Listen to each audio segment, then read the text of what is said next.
Astaghfirullah. Bismillahirrahmanirrahim.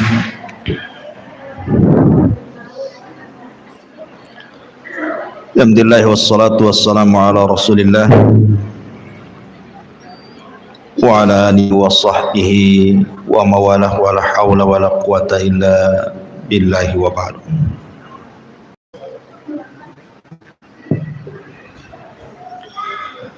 Qala Allahu azza wa jalla ya ayyuhalladzina amanu taqullaha haqqa tuqatih wa la tamutunna illa wa antum muslimun, amma ba'd.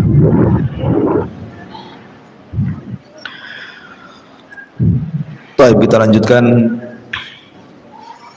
kajian kita, masih membahas kitab Arba'in Nawawi,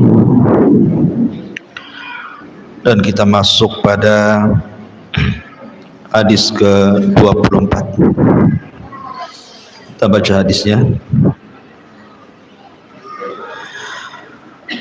An Abi Dzarrin Al-Ghifari radhiyallahu anhu anin Nabi sallallahu alaihi wa ala alihi wasallam fima yarwihi an rabbihi azza wa jalla annahu qala, dari Abi Dzar Al-Ghifari, semoga Allah subhanahu wa ta'ala meridhai beliau, dari Nabi sallallahu alaihi wasallam, beliau meriwayatkan dari Allah azza wa jalla, ya ibadi inni haramtu zulma ala nafsi wa ja'altuhu bainakum muharraman fala tadhalam. Wahai hambaku, sesungguhnya aku mengharamkan kezaliman atas diriku dan aku menjadikan kezaliman itu haram di antara kalian, maka jangan saling menzalimi. Ya ibadi, kullukum dhallun illa man hadaituhu fastahduni ahdikum. Wahai hamba-hambaku, kalian semua tersesat kecuali orang yang telah aku berikan petunjuk, maka hendaklah kalian minta petunjukku, pasti aku akan menunjukimu. Ya ibadi, kullukum ja'iun illa man at'amtuhu fastat'imuni ut'imkum.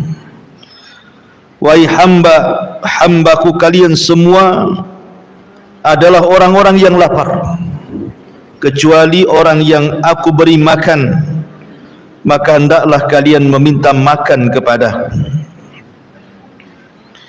Ya ibadi, kullukum 'arin illa man kasautuhu fastaqsuni aqsukum.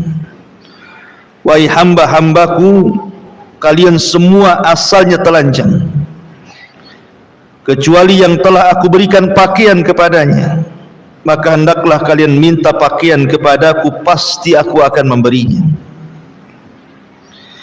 Ya ibadi, innakum tukhti'una bil-laili wan-nahar wa ana aghfiru dzunuba jami'a fastaghfiruni aghfir lakum. Wahai hamba-hambaku, sesungguhnya kalian berbuat dosa pada waktu siang dan malam, dan aku mengampuni dosa-dosa itu semuanya, maka mintalah ampunan kepadaku, niscaya aku akan mengampuni kalian. Ya ibadi, innakum lan tablughu dharri fatadhurruni wa lan tablughu naf'i fatanfa'uni. Wahai hamba-hambaku, sesungguhnya kalian tidak akan dapat membinasakan aku, dan kalian tidak akan dapat memberikan manfaat kepadaku.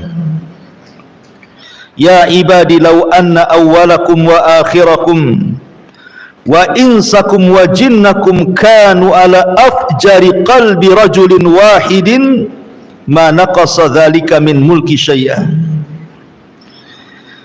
Wahai hamba-hambaku,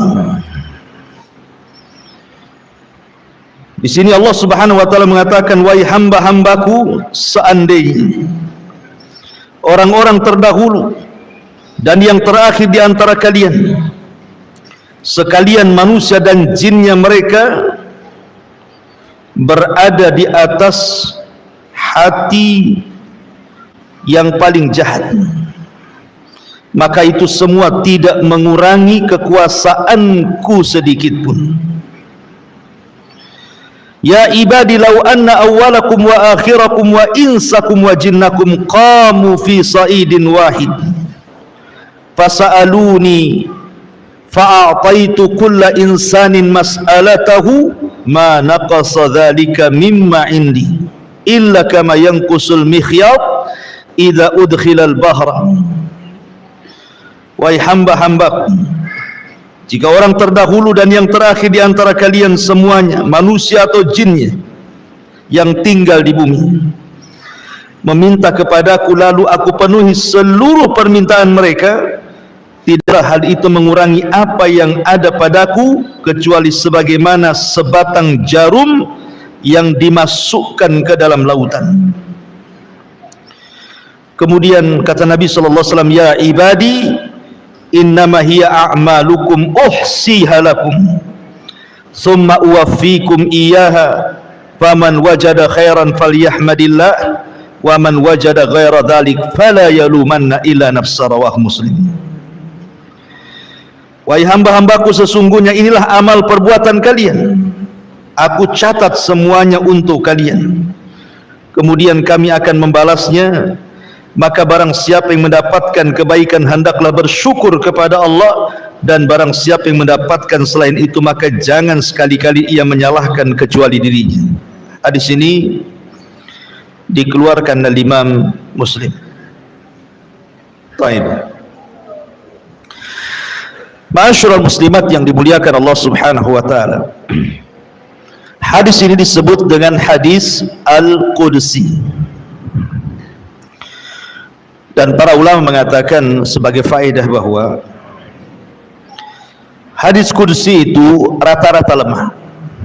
Rata-rata hadis qudsi itu lemah, kecuali hanya sedikit hadis qudsi yang sahih, di antaranya hadis yang kita baca ini. Dan Imam Ahmad ibn Hanbal rahimahullahu ta'ala mengatakan bahwa hadis ini adalah hadis yang paling baik, yang paling mulia yang diriwayatkan oleh penduduk Syam.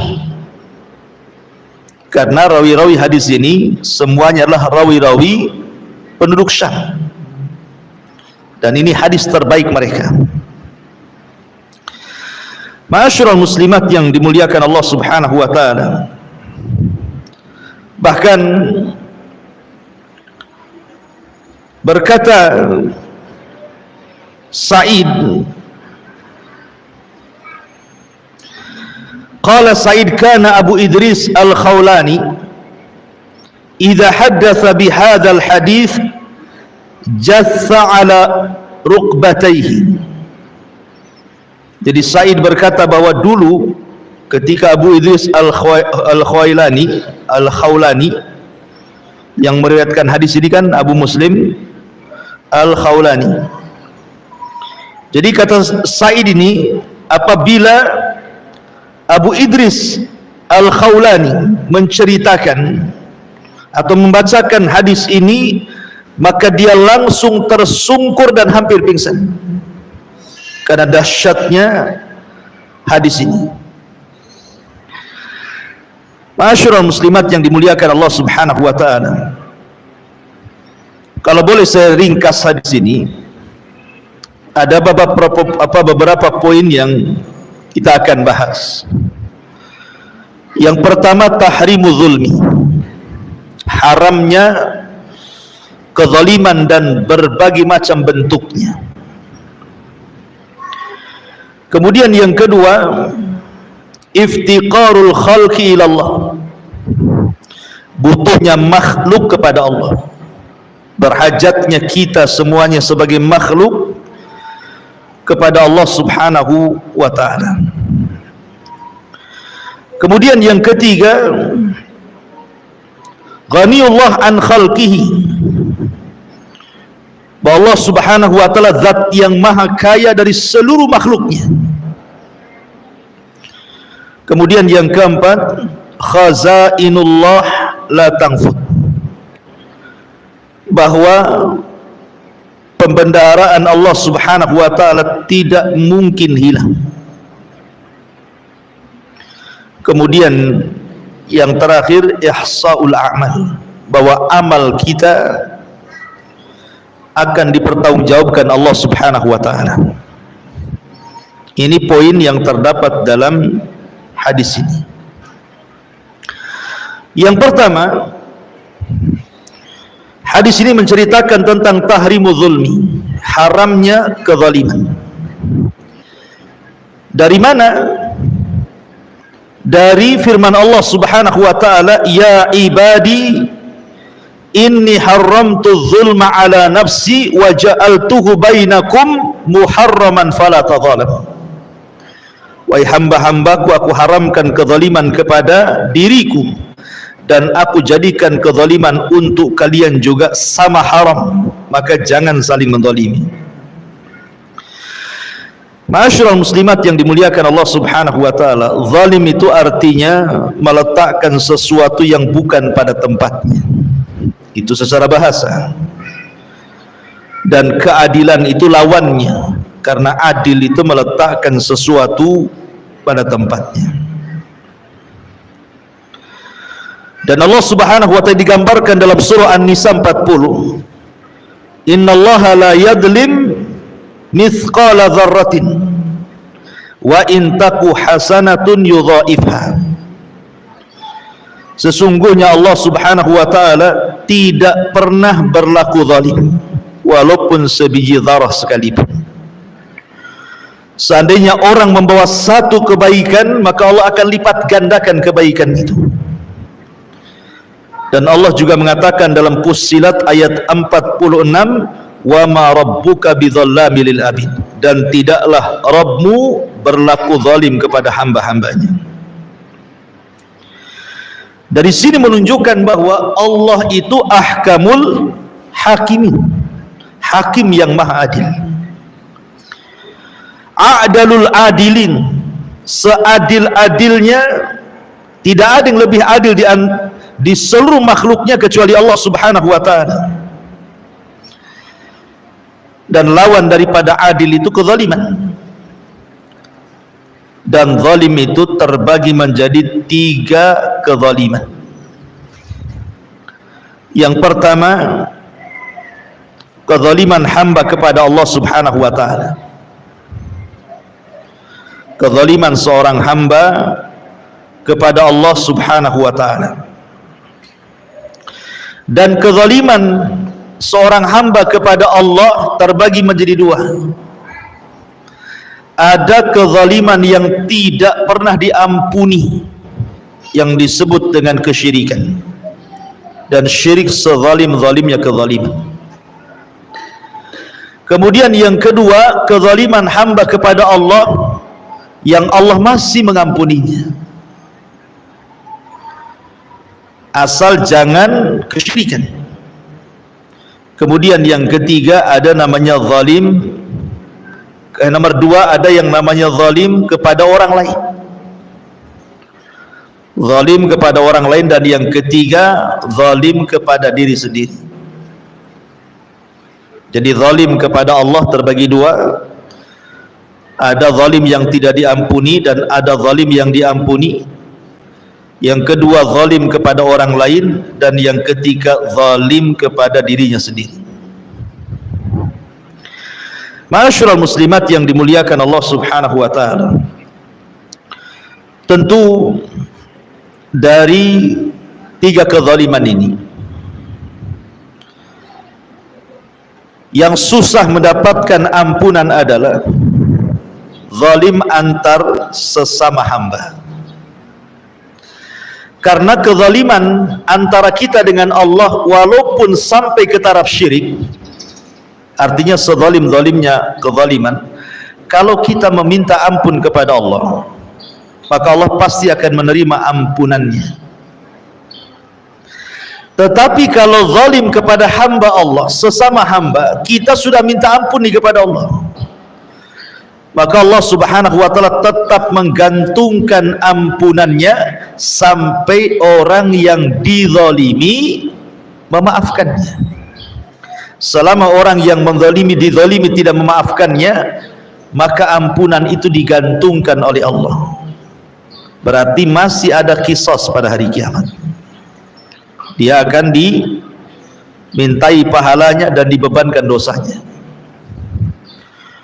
Oleh karena itulah maka dari hadis ini kita tahu bahwa bahaya sekali berlaku zalim itu. Kenapa demikian? Karena Allah subhanahu wa ta'ala itu tidak akan lalai dari orang-orang yang melakukan kezaliman. Bahasa orang awam itu Allah tidak tidur. Kalau ada orang disakiti biasanya sudahlah biarkan saja, Allah kan tidak tidur. Bahasa Al-Qur'annya wala tahsabannallaha ghafilan amma ya'malu zalim. Jangan kau sangka Allah itu lalai dari perbuatan orang-orang yang zalim. Sengaja Allah membiarkan sampai pada waktunya Allah akan mengadabnya. Makanya para ulama salaf sangat takut melakukan kezaliman. Sangat takut sekali. Terutama doa-doa orang yang dizalimi, antara dia dengan Allah itu tidak ada penghalang walaupun dia orang kafir. Walaupun dia orang kafir. Karena kalaupun orang kafir kemudian dia dari pihak yang dizalimi, maka Allah akan berdiri sampingnya, bukan karena kekafirannya, tapi karena dia orang atau dari pihak yang terzalimi. Dan Allah tidak suka kezaliman. Makanya kenapa Nabi SAW mewanti-wanti Muadz bin Jabal radhiyallahu anhu saat dikirim oleh Rasul ke negeri Yaman. Ketika Nabi SAW kemudian menitipkan pesan soal zakat, soal pengambilan harta zakat, tu'khadhu min aghniyaihim wa turaddu ila fuqaraihim. Kau ambil dari orang kaya mereka kemudian serahkan kepada orang fakir mereka. Kata Nabi SAW di ujung hadis, fattaki da'watal madlum, fattaki da'watal madlum, fa innaha laisa bainaka wa bainallahi hijab. Karena doa orang yang dizalimi melesat ke langit sehingga antara dia dengan Allah tidak ada penghalang. Artinya begini, kalau dalam hukum Islam zaman dulu umpamanya orang itu punya peternakan kambing, unta ataupun sapi, maka akan datang dari pemerintah Islam itu mengambil zakatnya, ke peternakan. Nabi SAW melarang tidak boleh mengambil sembarang kambing yang merupakan hak zakat. Umpamanya setiap 40 kambing itu satu kambing, zakatnya kan begitu. Setiap 40 kambing berarti dia harus mengeluarkan zakatnya satu kambing. Lah pengambil zakat ini jangan kemudian langsung main ambil saja. Bisa saja kemudian kambing yang main ambil itu mungkin dia pejantan yang memang dihajatkan dalam peternakan untuk perbaikan keturunan kan itu. Atau mungkin dia kambing yang sedang menyusui anak-anaknya. Jadi tidak sembarang main ambil saja, tapi ambillah yang sedang-sedang saja, tidak terlalu baik, tidak terlalu jelek. Sebab kalau dia asal ambil berarti dia telah melakukan kezaliman, padahal ini orang ambil zakat nih. Itu saja kata Nabi SAW, fattaki da'watal madlum fa innahu laisa bainahu wa bainallahi hijab. Hati-hati, nanti kalau orang ini terasa dizalimi kemudian berdoa kepada Allah, antara dia dengan Allah tidak ada penghalang. Urusan ngambil zakat saja disuruh hati-hati. Gimana kalau ngambil barang orang, bukan ngambil zakat. Ngambil barang orang itu kan dalam jual beli macam-macam, entah dengan cara bohong, oh harganya nggak dapat di sana, oh padahal udah dapat harganya, oh untungnya nggak dapat padahal sudah ada untungnya. Itu kan zalim namanya, mengambil hak dengan cara berdusta, kan begitu. Atau jelas-jelas dia mengambil itu dengan cara mengurangi takaran, mengurangi timbangan, mengurangi meteran, tatfif, yang Allah Subhanahu wa taala firmankan wailun lil mutaffifin. Beli jeruk gitu ya, belum di kilo ibu udah ambil satu, kalau cocok kilo, kalau tidak cocok udahlah, yang masuk ke perut itu main lewat saja. Nah, itu kan zalim tuh. Ataupun zalim secara umum gitu ya, seorang ibu menelantarkan anaknya, tidak mendidiknya, ataupun seorang suami menelantarkan keluarganya, atau zalim kepada tetangganya, umpamanya kendaraan main letak saja di depan rumah tetangganya itu, setiap dia mau masuk rumah susah pula kendaraan kita jogrok di situ. Atau kita naruh sampah, sudah betul tuh memang depan rumah sampah itu, tapi kemudian ketika kita meletakkan sampah yang bau tidak segera dibuang, malah kemudian baunya ke tetangganya, zalim juga. Atau ibu punya pohon mangga, dahannya ke tetangganya, lagi buah ibu ambil daunnya pula berserak di depan rumah tetangganya, zalim itu. Kalau sudah tahu ke rumah orang, pangkas, jangan menyakiti tetangganya, itu zalim juga. Jadi zalim itu menyangkut semuanya, hati-hati ya. Maka yang seperti ini agak sulit ampunannya, karena walaupun kita sudah jungkir balik minta ampun kepada Allah, tapi kalau orang yang dizalimi belum mengampuni kita, memaafkan kita, masih ada proses di akhirat masalahnya.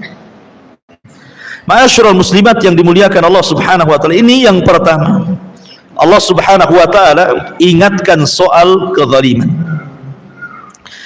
Kemudian yang kedua, Allah Subhanahu wa taala mengingatkan di sini tentang iftiqarul khalqi ila Allah azza wa jalla, tentang hajatnya makhluk kepada Allah. Kita ini sangat berhajat kepada Allah.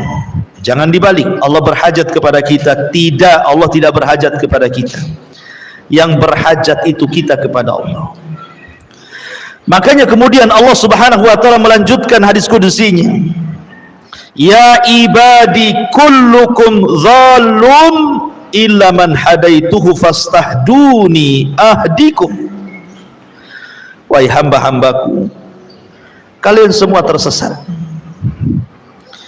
Kalian semua tersesat. Artinya, ma'asyiral muslimat yang dimuliakan Allah Subhanahu wa taala, manusia ini pada dasarnya sebelum datang petunjuk Allah itu dalam keadaan tidak tahu arah. Bahkan Nabi SAW saja difirmankan oleh Allah, wa wajadaka dhalan fahada, dan aku dapati engkau wahai Muhammad dalam posisi sesat. Maksud sesatnya Rasul bukan sesat yang kita pahami, bukan. Maksudnya sesatnya Rasul itu, Rasul tidak tahu cara beribadah karena belum diajarkan ibadah. Dia sudah mentauhidkan Allah. Rasul itu tidak pernah menyembah berhala. Dia bahkan benci dengan berhala-berhala Arab yang disembah orang-orang Arab itu. Dia menyembah Allah itu dengan tafakur saja, melihat kekuasaan Allah. Tetapi kan belum diajarkan bagaimana cara menyembah Allah, bagaimana sholatnya, puasanya, zakatnya, hajinya. Rasul tersesat dalam hal ini. Baru kemudian wa wajadaka dhalan fahada, baru kemudian turun wahyu mengajarkan bagaimana cara menyembah Allah dengan cara sholat, dengan cara puasa, dengan cara zakat, dan begitu seterusnya ya. Jadi pada dasarnya manusia itu keadaannya tidak tentu arah. Makanya Nabi SAW bersabda, wa inni khalaqtu ibadi hunafa, Aku dulu menciptakan hamba-hambaku dalam kondisi berada di jalan yang lurus, fajtallat sumus syaitan, tiba-tiba syaitan menyimpangkan semua anak-anak hamba, anak-anak Adam, kecuali orang-orang yang Allah subhanahu wa ta'ala karuniakan, Allah rahmati sehingga tidak tersesat. Maka dari sini, kalau orang itu berada di lingkungan sesat dan tidak mencari hidayah, maka selamanya sesat. Orang itu kalau tetap berada dalam lingkungan kesesatan, tidak mencari hidayah, maka selamanya dia sesat. Lihat hadis Nabi SAW, kullu maulud yuladu alal fitrah. Setiap bayi itu dilahirkan terlahir fitrah. Tetapi bayi yang fitrah ini, yang tadinya Islam, bayi ini terlahir dari seorang Nasrani. Bayi ini terlahir dari seorang Yahudi. Bayi ini terlahir dari seorang Majusi. Kalau kemudian bayi ini semakin beranjak besar, remaja, dewasa, tua, tetap di situ, maka Rasul mengatakan fa abawahu yuhawidanihi au yunassiranihi au yumajjisani.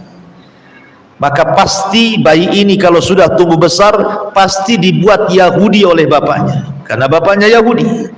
Pasti dibuat Nasrani oleh bapaknya, karena bapaknya Nasrani. Pasti dibuat Majusi oleh bapaknya, karena bapaknya Majusi. Tapi kalau kemudian dia keluar dari lingkungannya, kemudian mencari kebenaran, pasti dia akan diberikan hidayah Islam. Contoh, di zaman sahabat ada seorang sahabat namanya Salman Al-Farisi radhiyallahu anhu. Salman Al-Farisi. Salman Al-Farisi ini dulunya Majusi, ya karena memang bapaknya Majusi, dan bapaknya itulah yang berusaha untuk menjaga api supaya tidak padam. Suatu hari bapaknya sibuk, akhirnya meminta Salman untuk mewakili dia ke kebun. Berangkatlah Salman ke kebun. Rupanya tidak sampai ke kebun, di tengah jalan ada gereja. Maka dia masuk ke gereja itu, kenalanlah dengan seorang pendeta. Kemudian dia melihat bagaimana ibadahnya orang Nasrani. Dari sini ditimbang-timbang, kok masih baik Nasrani dibandingkan Majusi, kata Salman. Dari situ dia tertarik untuk masuk Nasrani. Ketika dia kemudian pulang, dimarahi sama ayahnya, bahkan dirantai. Dan dikatakan bahwa agama Majusi jauh lebih baik dibandingkan Nasrani. Tapi Salman sudah masuk hidayah Nasrani, sehingga dia lari. Kemudian dia meminta rujukan kemana dia harus pergi. Akhirnya dari gereja itu dirujuk supaya jauh ke negeri orang. Di sana ada padri, ada pendeta yang kuat ilmunya. Kau belajar di sana. Rupanya dia sampai di situ dan belajar. Rupanya Allah takdirkan meninggal pendetanya. Kemudian belajar ke pendeta lain, meninggal lagi. Belajar ke pendeta lain, meninggal lagi. Sampai yang terakhir, rupanya itu tahun kemunculan Nabi. Pendeta ini mengatakan bahwa kau harus berangkat ke negeri yang di situ penuh dengan pohon kurma. Tunggu di situ. Nabi itu akan sampai negeri itu, katanya. Akhirnya kemudian dia berusaha untuk sampai ke negeri tersebut, numpang kafilah yang dari Syam ke Arab. Rupanya oleh kafilah dagang itu malah diperbudak, dijadikan budak, dijual ke orang Yahudi Madinah. Tetapi justru dengan cara itulah setelah Rasul hijrah dari Mekah ke Madinah, Salman mendengar bahwa ada orang ngaku Nabi. Dia teringat dengan ramalan pendetanya. Akhirnya kemudian dia pun mencocokkan tanda-tanda kenabian yang diceritakan pendetanya dengan Rasul sallallahu alaihi wasallam, dan semuanya ada pada Nabi. Sejak itulah dia masuk Islam. Jadi hidayah itu dicari. Kalau dia tetap bersama bapaknya, ya selamanya jadi Majusi, kan begitu ya. Makanya kenapa ketika kita membaca Al-Fatihah itu dalam setiap solat kita minimalnya 17 kali dalam sehari itu, kalimat ihdinas siratal mustaqim itu apa sih maknanya? Kita kan selalu dalam salat ihdinas siratal mustaqim siratal ladzina an'amta alaihim ghairil alaihim waladhdallin. Apa sih makna ihdina itu? Kata para ulama, makna ihdina itu 3. Satu artinya sabitna, ya Allah tetapkanlah hidayah yang sudah kau berikan kepada. Makna yang kedua zidna, ya Allah tambah, bukan hanya tetapkan, tambah lagi hidayah itu.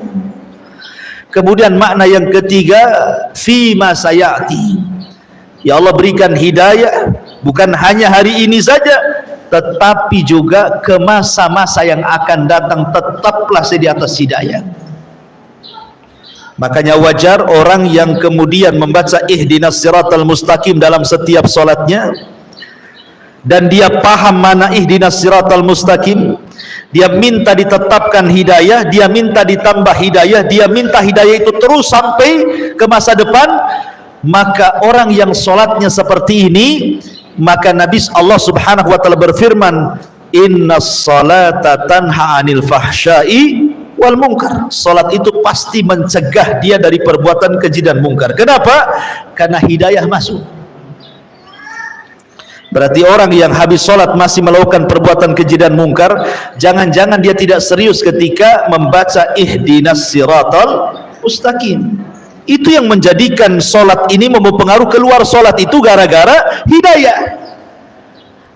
Makanya ketika baca Fatihah itu di sini ditekankan ini ihdinas siratal mustaqim, supaya Allah berikan hidayah kepada setiap orang yang salat itu. Ya. Jadi di sini yang kedua, bahwa kita sangat berhajat kepada hidayah. Dan orang yang sudah dapat hidayah, ibu ya, seperti orang sudah dapat Islam itu sudah hidayah. Tetapi ada yang lebih menguatkan hidayah Islam. Apa itu? Sunnah. Makanya Imam Ahmad, ketika dikatakan kepada Imam Ahmad, man mata alal Islam mata ala khair, siapa yang mati di atas Islam berarti mati di atas kebaikan. Kata Imam Ahmad, waihak, bukan begitu, celaka engkau, bukan begitu. Tetapi man mata alal islami was sunnah mata alal khair. Tetapi orang yang meninggal di atas Islam dan juga sunnah baru dikatakan mati di atas kebaikan. Karena banyak orang yang KTP-nya saja Islam, tapi ajaran-ajaran Rasul tidak pernah dilakukan. Islam tapi meninggalkan sholat, Islam tetapi meninggalkan puasa, Islam tapi tidak haji, Islam tidak zakat, Islam tapi maksiat, dan begitu seterusnya. Makanya orang yang mati di atas Islam dan juga bimbingan Nabi, sunnah, maka dia mati di atas kebaikan. Ma'asyiral muslimat yang dimuliakan Allah Azza wa Jalla. Kemudian Allah subhanahu wa ta'ala mengingatkan soal hidayah. Berarti Allah hendak mengingatkan kepada kita soal keyakinan agama. Hidayah itu kan berkaitan dengan agama. Sekarang berpindah soal urusan dunia. Soal urusan dunia. Allah subhanahu wa ta'ala mengatakan soal urusan dunia ini, ya ibadi kullukum ja'in illa man at'amtuhu fastat'imuni ut'imkum. Ya ibadi kullukum 'arin illa man kasautuhu fastaqsuni uqsikum atau aqsukum. Wahai hambaku, kalian semua itu lapar kecuali orang yang kuberi makanan, maka minta makanan itu dariku, maka aku akan berikan makanan untuk kalian. Dulu loh ya wahai hambaku, kalian ini telanjang, tidak berpakaian, aku yang memberikan pakaian kepada kalian, maka mintalah pakaian kepadaku, kuberikan pakaian untuk kalian. Di sini Allah subhanahu wa ta'ala ingatkan dua perkara. Pertama soal makanan, yang kedua soal pakaian. Karena dua perkara ini yang dihajatkan manusia. Dua perkara ini yang dihajatkan manusia kan. Orang makan gak berpakaian disangka gila, ya kan? Orang berpakaian tak makan mati juga. Makanya dua perkara ini dihajatkan oleh manusia. Semua manusia berhajat kepada dua perkara ini, makan dan juga pakaian. Kalau orang bisa makan, ada pakaian, nikmat hidupnya. Satu saja kurang, bermasalah hidupnya. Dan dua-duanya datang dari Allah Subhanahu wa ta'ala, maka minta kepada Allah. Ibu makan apa, Bu? Makan nasi. Nasi dari mana? Dari biji padi. Biji padi dari mana? Ya dari tangkai padi.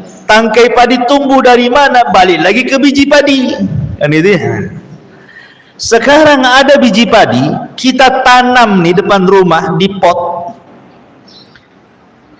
Siapa yang menumbuhkan biji padi itu? Allah. Makanya pekerjaan yang paling tawakal itu petani. Taruh, tunggu. Itu petani itu. Ditaruh, disiram, ditunggu.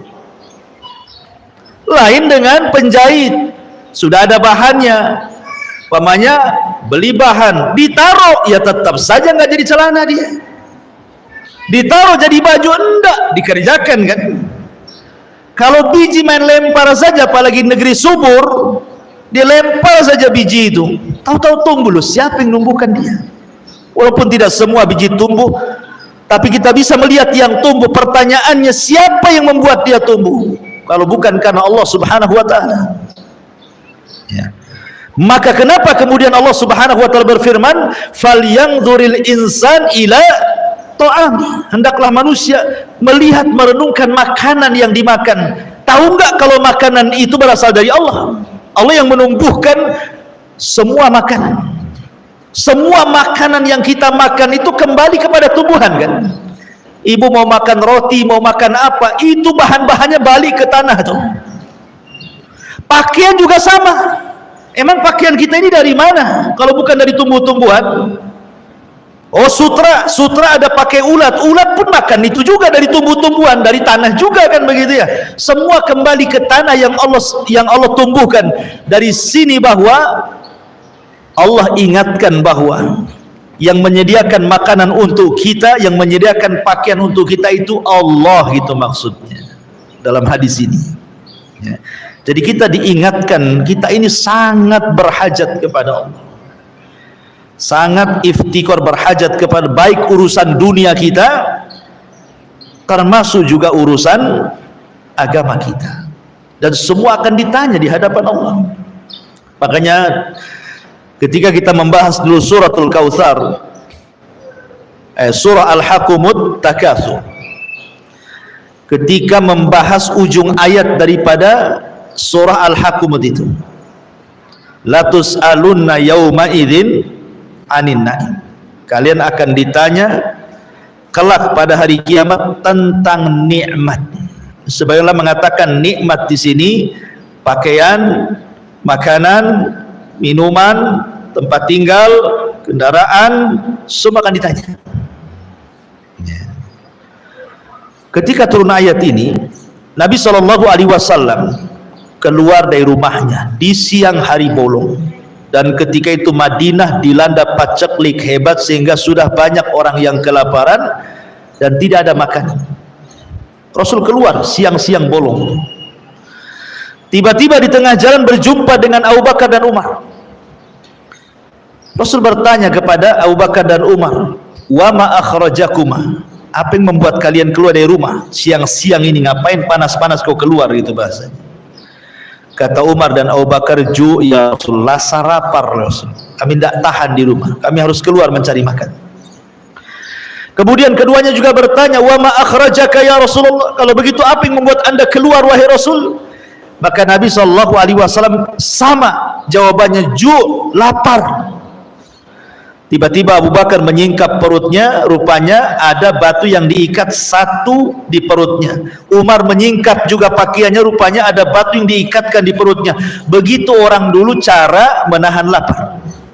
Tiba-tiba ketika Rasul disingkap, bukan satu batu, dua batu di perut Rasul itu, menunjukkan Rasul lebih lapar dibandingkan Abu Bakar ya. Akhirnya Nabi SAW mengatakan, kalau begitu yuk kita berangkat ke rumah seorang Ansar, Ibn Khaythamah, yang ada di perbatasan Madinah. Berangkatlah 3 orang ini ke perbatasan Madinah berjumpa dengan Ibnu Khaisam ini, Rabi ibn Khaisam ini. Sesampainya di rumah Rabi ibn Khaisam, rupanya Rabi ibn Khaisam tidak ada, yang ada istrinya. Nabi SAW tidak berani masuk, karena bagaimanapun sendirian tanpa mahram, Rasul menunggu di luar sebagai adab tamu. Selang sebentar rupanya Rabi ibn Khaisam datang membawa air putih. Kemudian melihat tamunya luar biasa, ada Nabi, Abu Bakar, Umar, wah senangnya luar biasa. Akhirnya kemudian dia pun langsung mengambil pisau dan hendak menyembelih satu kambing yang paling besar. Sementara kambing itu adalah kambing perempuan yang sedang menyusui anaknya. Kata Rasul, "Iyyak wal halib, jangan kau sembelih itu kambing. Yang ini saja," kata Nabi. Maksudnya yang kurus. Yang kurus saja. Lihat bagi Rasul mengajarkan bagaimana adab seorang tamu. Jangan merepotkan tuan rumah. Kan banyak tuh tamu merepotkan tuan rumah itu.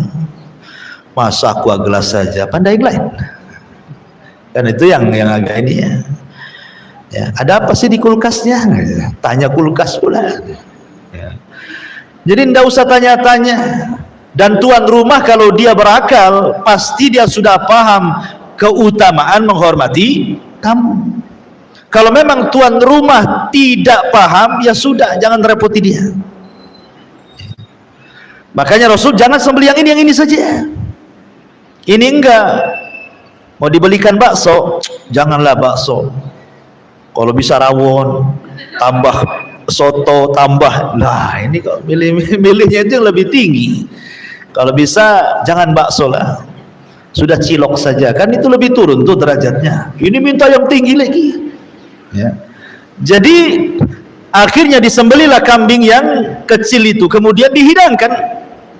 Ketika hendak makan, namanya kambing baru direbus, asapnya masih mengepul, tiba-tiba Nabi SAW menangis, Abu Bakar ikut menangis, Umar pula bertanya, "Afi hadhil halati tabkun?"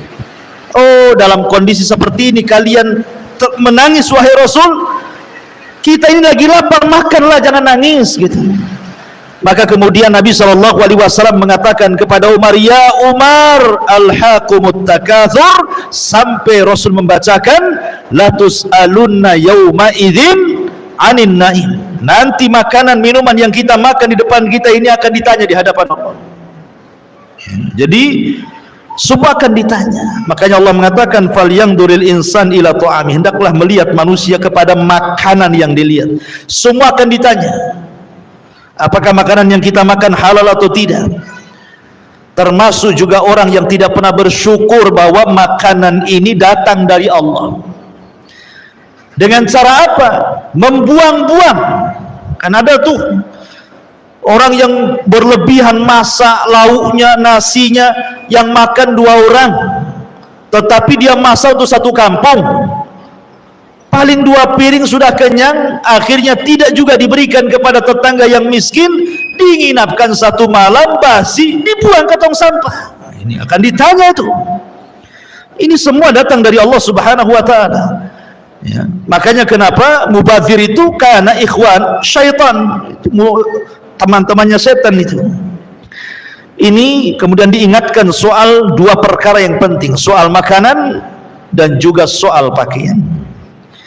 Kemudian di sini baru diingatkan tentang kekayaan Allah Subhanahu wa Ta'ala kepada makhluknya, atau diingatkan soal ampunan, bahwa kita berhajat kepada Allah.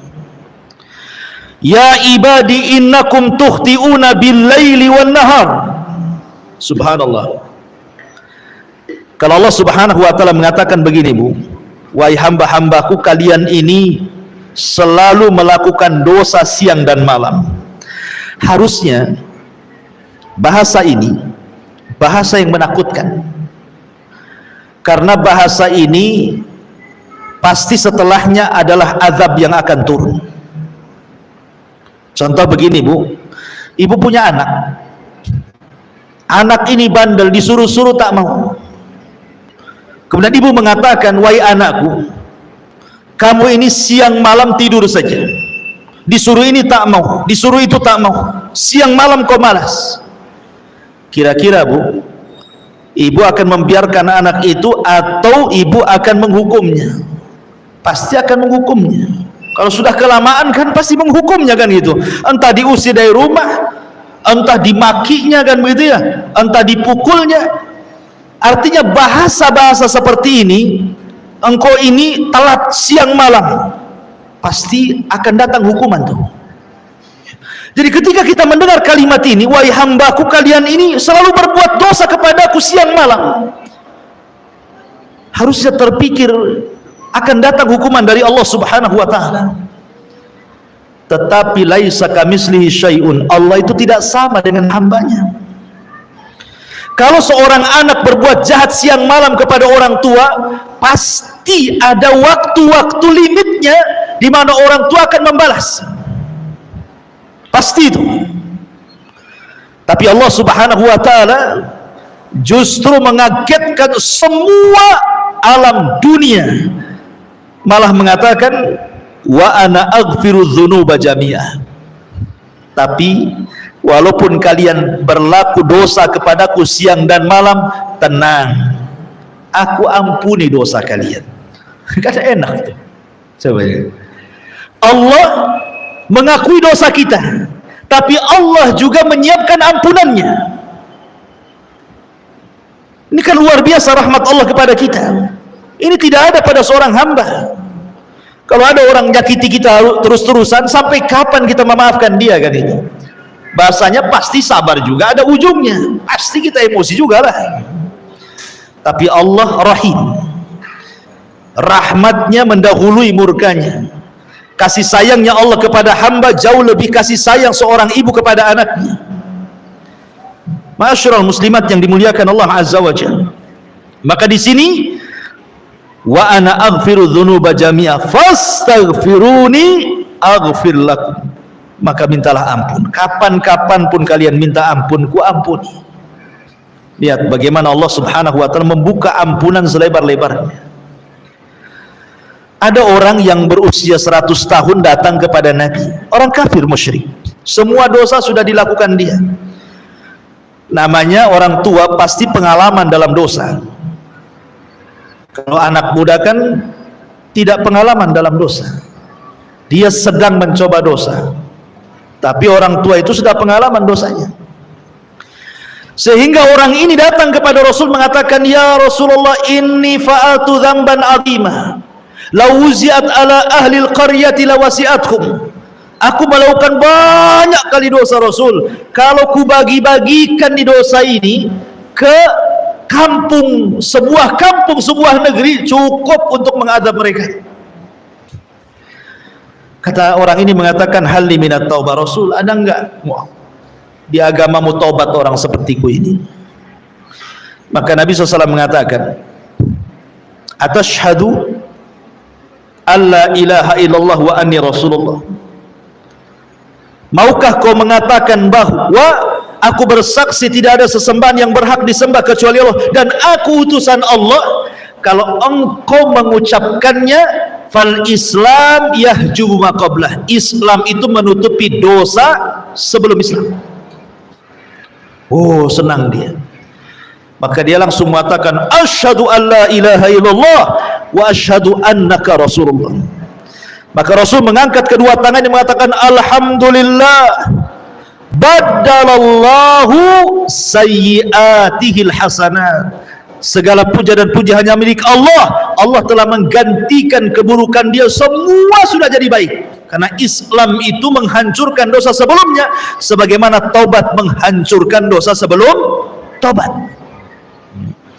Jadi di sini menunjukkan bahwa banyak-banyak bertobat kepada Allah Azza wa Jalla, karena kita dicap melakukan dosa siang dan malam.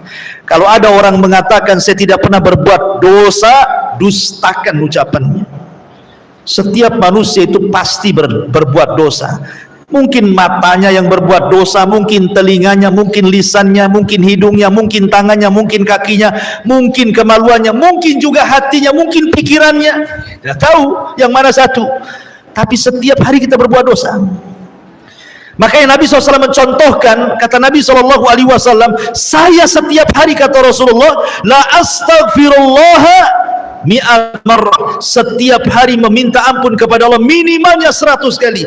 Itu orang yang sudah dijamin surga tuh. Lah kita nggak ada jaminan, neraka sudah jelas, tapi enggan juga kita membaca astaghfirullah setiap hari. Habis sholat saja yang disuruh 3 kali saja tidak baca.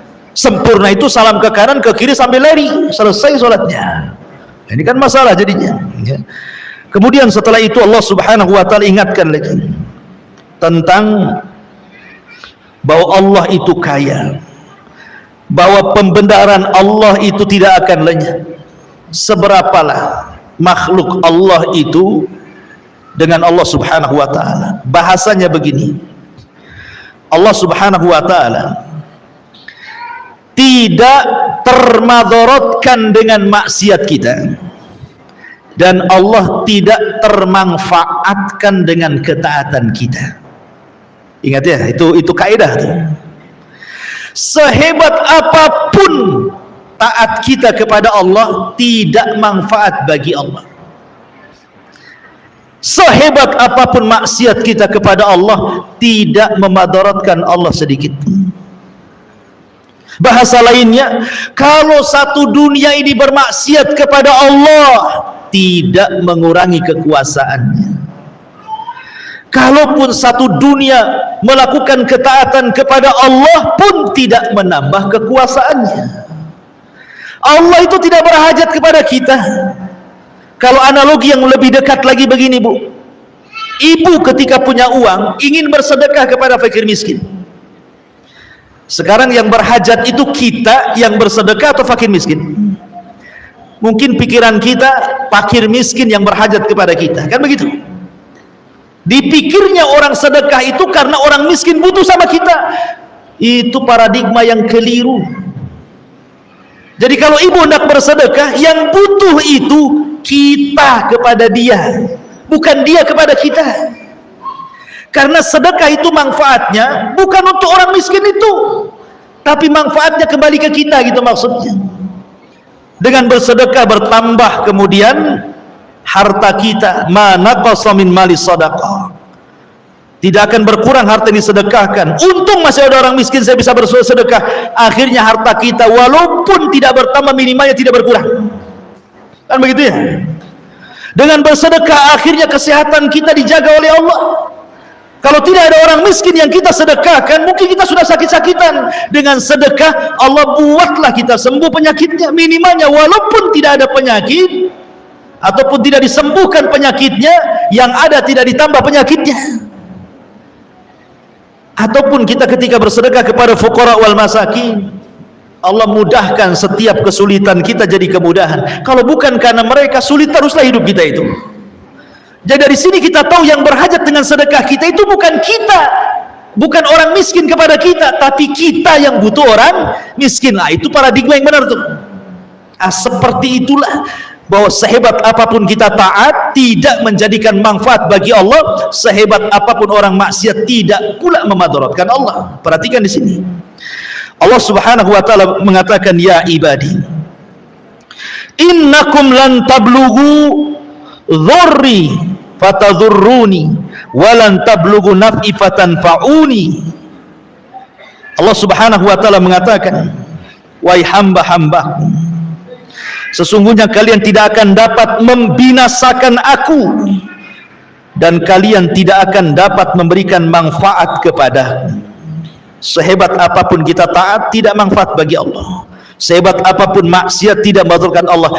Artinya ketaatan itu kembali kepada kita. Sebagaimana maksiat juga dampaknya akan kembali kepada orang yang bermaksiat. Itu maksudnya. Kemudian Allah mengatakan, ya ibadi, lau anna awwalakum wa akhirakum wa insakum wa jinnakum kana ala atqa qalbi rajulin wahid minkum ma zada fi mulki syai'an. Ya ibadi, lau anna awwalakum wa akhirakum wa insakum wa jinnakum kanu ala afjari qalbi rajulin wahid ma naqasa dzalika min mulki syai'an. Kalau satu dunia Mulai dari yang hidup pertama siapa? Adam, sampai yang terakhir nanti yang kena trompet sangkakala Israfil. Sekarang Bu, orang yang hidup di permukaan bumi tidak lebih banyak daripada orang yang dikubur di dalam bumi. Berapalah jumlah orang yang hidup di atas bumi itu dibandingkan dengan orang yang sudah dikubur sejak zaman Nabi Adam? Lebih banyak mereka. Entah berapa triliun orang yang di dalam bumi, kita tidak tahu. Kalaulah mereka dihidupkan semuanya, gitu maksudnya, sejak zaman Adam sampai yang terakhir terkena trompet sangkakala itu dihidupkan semua, bukan manusianya, jinnya sekalipun dihidupkan. Semuanya dijadikan oleh Allah taat kepada Allah, rajin sholat, rajin puasa, rajin zakat, rajin baca Quran, zikir, semua ibadah lakukannya dari mulai awal sampai yang akhir, mulai jin dan manusia. Kata Nabi SAW dalam hadis kursi, Allah mengatakan, mazada dzalika fi mulki syai'an, tidak menambah kekuasaan sedikit pun dariku. Kekuasaanku tidak akan nambah dengan ketaatan kalian. Atau sebaliknya, satu dunia jin manusianya sejak zaman Adam sampai yang terakhir, semua fasik, semua jahat, semua maksiat, semua syirik, semua melakukan bid'ah dan maksiat yang lainnya, itu pun tidak mengurangi kekuasaan Allah. Lalu kalau sudah seperti itu, siapa yang berhajat di sini? Yang berhajat itu kita kepada Allah Subhanahu wa taala. Allah itu maha kaya, dan kekayaan Allah Subhanahu wa taala tidak terhingga, karena pembendaan Allah itu tidak akan lenyap. Allah itu kaya. Coba seandainya satu dunia orang minta kepada Allah, satu dunia dia, mulai Adam sampai yang terakhir mati, jin manusianya minta sama Allah. Apalah yang diminta? Ibu minta apa? Minta rumah 2 di Sukajadi, minta 2 rumah di Poskokan, minta 2, minta semuanya. Apa kira-kira yang ibu maukan minta? Itu baru satu orang tuh mintanya udah kebangetan gitu. Anggaplah satu dunia minta kebangetan semuanya, dan Allah berikan permintaannya itu, kalaupun dilayan sama Allah, itu ibarat jarum, kata Allah. Jarum dimasukkan ke lautan, kemudian diangkat lagi, kira-kira yang di ujung jarum itu berapalah air laut yang terangkat itu? Coba lautan itu yang tidak ada bertepi itu, kita ambil jarum yang ibu suka jahit dengan jarum itu, cobalah celupkan, kira-kira diangkat berapalah yang terangkat air lautan ke ujung jarum itu? Satu tetes. Satu tetes itulah cukup Allah berikan kepada semua makhluk jin dan manusianya, sementara lautan itu kekayaannya. Jadi apalah kekayaan Allah dengan kita? Makanya tidak akan bergeming kekuasaan Allah di sini. Ini saja masih nggak yakin bahwa Allah sekaya itu, sehingga tidak datang, masih juga datang ke dukun, masih merasa dukun lebih hebat dibandingkan Allah. Datang ke paranormal dan mengatakan paranormal jauh lebih bisa mendatangkan kekayaan dibandingkan Allah. Karena tidak paham tauhid, tidak paham hadis ini. Allah itu kaya, yang dibagi-bagikan satu dunia saja cuma satu tetes di ujung jarum. Itu pun untuk orang yang awal, termasuk Qarun juga di situ, sampai orang yang terakhir. Masyaallah muslimat yang dimuliakan Allah Azza wa Jalla. Jadi luar biasa. Perhatikan di sini Allah mengatakan, ya ibadi law anna awwalakum wa akhirakum wa insakum wa jinnakum qamu fi sa'idin wahidin fasa'aluni fa'ataitu kulla insanin mas'alatahu ma naqasa dhalika mimma indi illa kama yanqusul mihyat idza udkhilal bahra. Wahai hambaku, kalaulah seandainya orang yang akhir, yang awal, manusia, jinnya, mereka berkumpul di satu tempat meminta kepadaku, dan aku berikan setiap permintaannya, tidak akan mengurangi kecuali seperti jarum yang dicelupkan ke lautan kemudian diangkat, lihat hasilnya. Dan yang terakhir, walaupun demikian, bahwa semua akan dicatat di hadapan Allah. Allah ingatkan ini, bahwa ada pertanggungjawaban kita di dunia ini.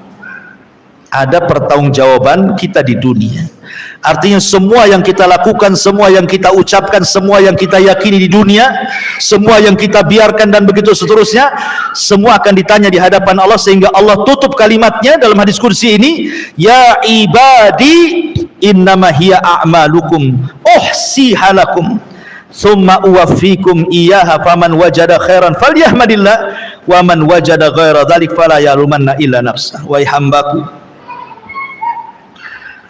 hambaku, Sesungguhnya inilah amal perbuatan kalian.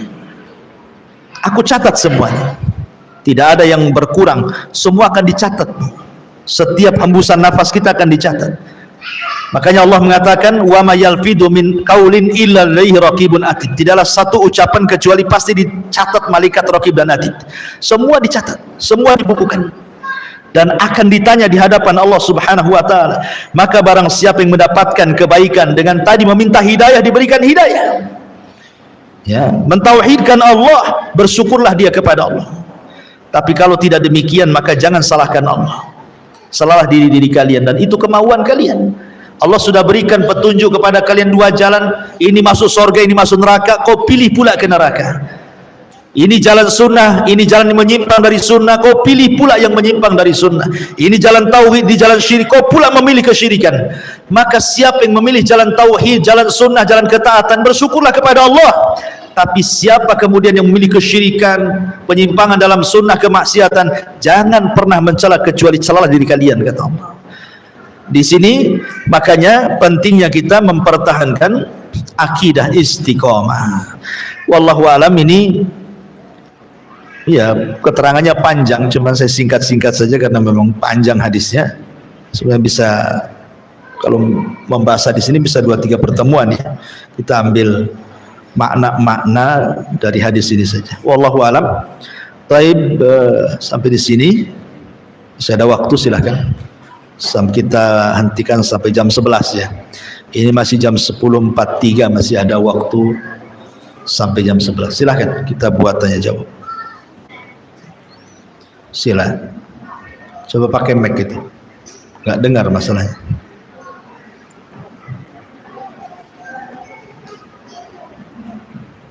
Bisa pernah bilang katanya, apakah kalau usia harta yang hilang, untungnya tidak besar? Setiap harta yang hilang? Iya, sebenarnya kehilangan harta, apa itu? Umpamanya hilang dompet, berarti isinya nggak berkah gitu ya?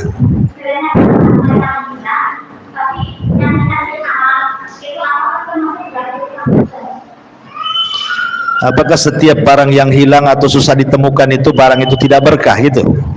Pertanyaan singkatnya ya. Iya. Ya enggak juga. Bisa ya, bisa tidak, itu jawabannya.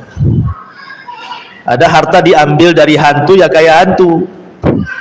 Jadi hantulah harta. Tapi tidak semua bisa saja itu ujian. Allah sedang menguji dengan kehilangan barang.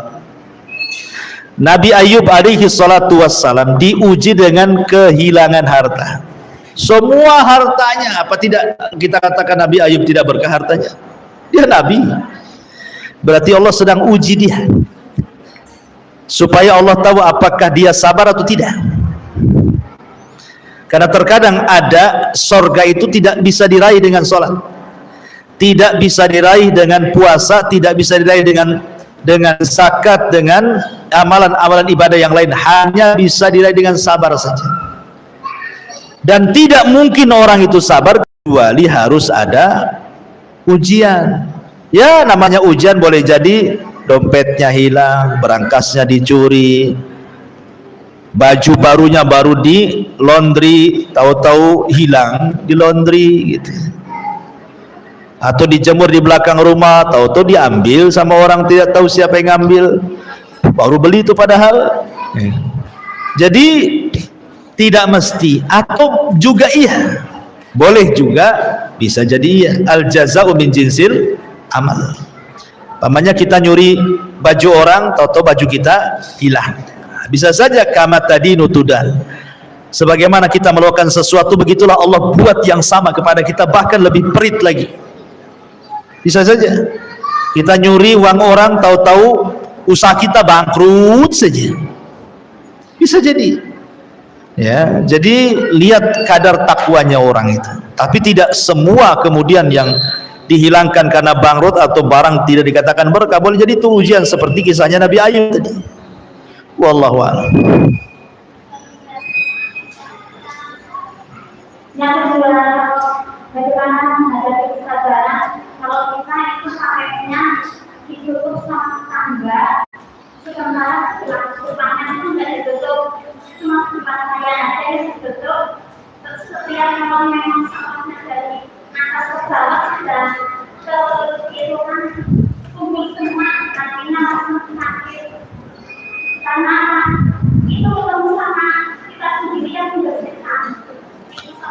Maksudnya sampah ibu di bawah.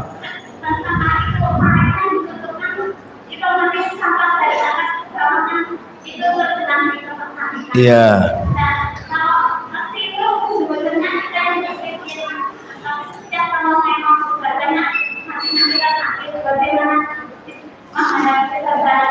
Sakit apanya Bu? Sakit hatinya? Kenapa nggak bilang sama RT-nya? Nggak ada RT-nya di situ ya? Iya, walaupun gue lulu itu kan mesti ada PRT, ada PRW situ. Coba koordinasi dulu dengan RT-nya. Jadi kalau memang ibu posisi di bawah, kemudian tetangga posisi di atas, lagi hujan kemudian melimpah sampahnya ke bawah, di antara hak bertetangga itu bukan hanya sekedar tidak menyakiti tetangga, tapi sabar dari orang yang menyakiti dari tetangga kepada kita. Namanya tahammul. Jadi ihtimalul adza, tetap sabar. Sabar aja lah, nggak apa-apa dibuang sampahnya kalau bisa sabar. Kalau tak bisa sabar, ini perbuatan siapa naruh sampah dari atas ke bawah itu? Bukan, maksudnya perbuatan siapa? Kalau perbuatan Allah seperti hujan, ini bukan perbuatan tetangga turun hujan itu. Ini Allah yang turunkan hujan, gara-gara hujan akhirnya sampah di atas ke bawah. Masa yang disalahkan tetangganya? Satu, dengarkan dulu. Kalau seandainya sebenarnya sudah dibuatkan drainase, sudah ada paritnya besar lagi, tapi mungkin tetangga yang di atas zalim, jangan buang sembarangan ke parit. Dibuang bukan sampah, batu pun dibuang dia. Akhirnya macet lah sampah itu, berarti zalim dia. Akhirnya ketika hujan meluap. Nah, inilah yang coba al-ashal fal ashal, berikan nasihat yang paling rendah, yang tidak menyinggung, kemudian naik lagi ke atas, naik lagi ke atas gitu ya. Mulai dari coba dinasihati, kemudian melibatkan RT RW. Ya, bagaimana caranya? Kalau ibu sudah nggak tahan, pindah dari situ. Cari yang ibu posisinya di atas, supaya yang di bawah sih nyapu aja. Ya bagus kalau ibu diam saja, yang penting ibu beramal lah. Gara-gara sampah ini saya banyak pahala. Coba nggak ada sampah, tak ada pahala saya.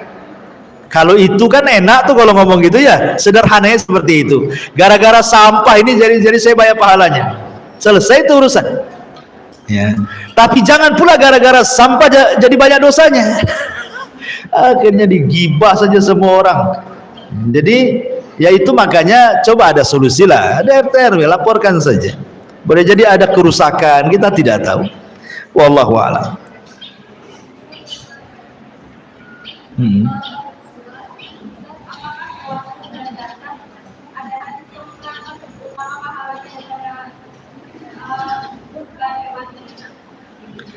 Tidak ada dalilnya. Memang kalau bicara tentang masalah kurban, apakah yang utama jantan ataukah yang betina?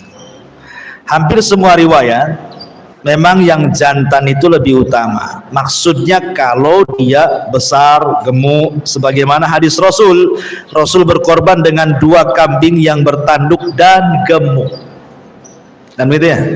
Sekarang masalahnya ini hewannya jantan, bertanduk, kurus, ceking, dah tua, nggak ada sumsumnya. Yang satu betina, memang tak ada tanduknya, gemuk, besar, berat, ada dagingnya. Ya bagus betina lah. Makanya kaedah kurban itu yang mana yang lebih manfaat itu yang lebih afdal. Kalau kambing betina lebih manfaat, lebih banyak dagingnya, orang miskin lebih banyak dibagi, lebih afdal daripada jantan tapi kurus, kering, nggak ada dagingnya, si tulang semua. Akhirnya di sop nggak ada yang di sop, tulang semua, nggak ada dagingnya. Ya mendingan yang gemuk lah. Ya karena tidak ada larangan antara jantan betina. Tapi kalau memang bisa jantan gemuk, warnanya persis seperti yang disifatkan Nabi, itu lebih baik. Ya makanya korban itu jangan dadakan. Kalau bisa tahun depan korban, tahun ini sudah nabung. Jadi dapatnya yang bagus. Tapi kalau dapat duit baru beli korban, ya segitulah duitnya. Kadang-kadang nawar lagi, ya kan? Ya tambah yang kecil lah. Nanti yang punya kambing pun, oh kalau segitu yang ini saja, kan begitu ya. Dia pasti ditunjukkan ke yang kurus kan itu ya. Nah, tapi kalau banyak duitnya kan pasti ditunjukkan ke yang gemuk. Berani berapa sekian? Oh tunggu dulu, carikan yang bagus, kan begitu ya. Wallahu a'lam. Iya.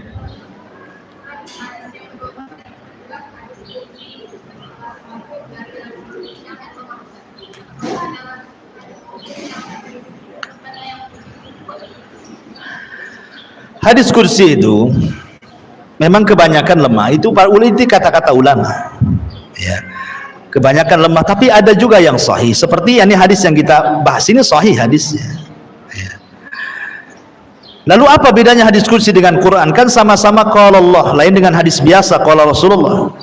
Kalau hadis kursi itu kan qala Allah, berfirman Allah. Quran juga berfirman Allah. Apa bedanya Quran dengan hadis kursi? Kalau Quran itu jelas-jelas mutawatir, tidak perlu diteliti, tidak ada ayat itu sahih, dhaif, hasan, tidak ada. Tapi kalau hadis kursi masih diteliti, makanya lebih banyak yang dhaif dibandingkan yang sahih. Yang kedua, Quran itu tidak ada yang bisa menandingi kata-katanya sampai Allah menantang. Kalau kalian ragu dengan Quran, buat kayak Quran. Tapi tidak ada tantangan dalam diskusi. Ya. Yang ketiga, Quran itu diibadahi bacaannya. Jadi kalau kita baca walaupun tidak paham, tetap 1 huruf 10 pahala. Tapi kalau hadis kursi hanya dibaca, nggak dipelajari, ya nggak dapat apa-apa. Ya dapat pahala pun sesuai dengan apa yang ia telah. Tapi kalau Quran sudah jelas-jelas 1 huruf 10 pahala. Paham nggak paham? Quran bisa dibaca dalam sholat. Habis Fatihah kita bisa baca Quran. Nggak boleh habis waladhdallin wal maghdubi alaihim kemudian an Abi Dzarrin, nggak bisa. Ya nggak bisa dijadikan sholat. Bagi sebagian para ulama memegang mushaf itu berwudu membaca Quran kan. Kalau diskusi tidak ada perintah wudu. Jadi ada juga yang mengatakan kalau Quran itu lafaz dan maknanya datang dari Allah. Ngeplak seperti itu. Tapi kalau diskusi itu maknanya datang dari Allah, tapi lafadznya dari Nabi SAW. Ada juga yang mengatakan seperti itu. Dan banyak lagi perbedaan Quran dengan hadis kursi. Ya. Karena sama-sama, cuman kalau dikatakan bahwa hadis kursi itu kan langsung antara Rasul dengan Allah. Kalau hadis biasa, kalau Quran itu lewat perantara Jibril. Karena ada yang mengatakan, oh kalau gitu hadis kursi lebih hebat. Karena Quran lewat perantara, diskusi tidak langsung dengan Allah. Tidak. Ya tadi pembedaannya tetap Quran di atas hadis kursi. Dibandingkan hadis kursi, tetap Quran di atasnya. Karena Quran itu tidak perlu diteliti lagi. Kalau kursi mah di penelitian para ulama, makanya kebanyakan lemah daripada sahihnya. Jadi itu harus dipahami tentang hadis kursi. Wallahu a'lam. Ya.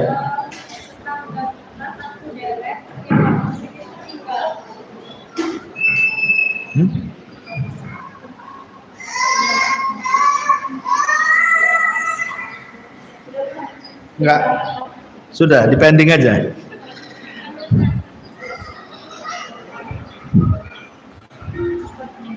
Mana sudah jam 11. Iya, belum ada manfaatnya. Nanti takut banyak orang Jumatan juga kan, belum persiapan bersih-bersih masjid. Mudah-mudahan ada manfaatnya. Subhanakallahumma bihamdika asyhadu